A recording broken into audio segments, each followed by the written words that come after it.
ಬಾಡಿಗೆ ಕಾರು ತೆಗೆದುಕೊಂಡು ಹೋಗುವ ಮುನ್ನ ಎಚ್ಚರ ಎಚ್ಚರ.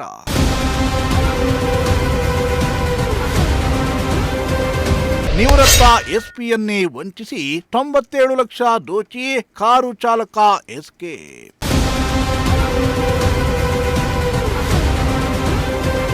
ಸಿನಿಮೀಯ ರೀತಿಯಲ್ಲಿ ಕಾರು ಚಾಲಕನನ್ನ ಬಂಧಿಸಿದ ಪೊಲೀಸರು.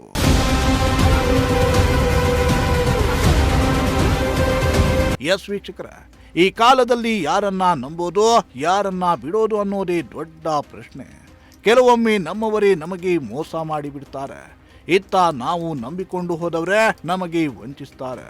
ಕೆಲವೊಮ್ಮೆ ದೂರಗಳಿಗೆ ಯಾವುದೋ ಕಾರ್ಯದ ನಿಮಿತ್ತ ಪ್ರಯಾಣಿಸುವಾಗಲೂ ಕೆಲವೊಮ್ಮೆ ನಾವು ಯಾಮಾರಿ ಬಿಡ್ತೀವಿ. ಪಕ್ಕದಲ್ಲಿಯೇ ಕೂತಿದ್ದವರು ಕೂಡ ನಮಗೆ ಮೋಸ ಮಾಡಿಬಿಡ್ತಾರೆ.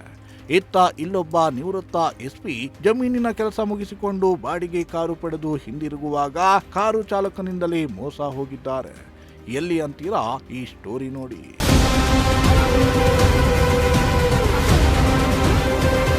ಹೌದು, ಇಂತಹದ್ದೊಂದು ಘಟನೆ ನಡೆದಿರೋದು ಬೇರೆಲ್ಲೂ ಅಲ್ಲ, ಕೋಟೆನಾಡು ಚಿತ್ರದುರ್ಗದಲ್ಲಿ. ಬೆಂಗಳೂರು ಮೂಲದ ನಿವೃತ್ತ ಎಸ್ಪಿ ಗುರುಪ್ರಸಾದ್ ಅನ್ನುವರು ತಮ್ಮ ಜಮೀನು ಮಾರಾಟ ಮಾಡಲು ಬಳ್ಳಾರಿಗೆ ತೆರಳಿದ್ರು. ಜಮೀನು ಮಾರಾಟ ಮಾಡಿಕೊಂಡು ಸುಮಾರು 97 ಲಕ್ಷ ರೂಪಾಯಿ ಹಣವನ್ನ ಪಡೆದುಕೊಂಡಿದ್ರು.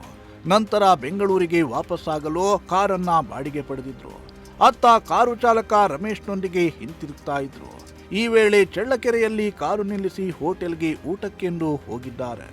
ಇತ್ತ ಕಾರು ಚಾಲಕ ರಮೇಶ್ 97 ಲಕ್ಷ ಹಣದ ಸಮೇತವಾಗಿ ಪರಾರಿಯಾಗಿದ್ದ.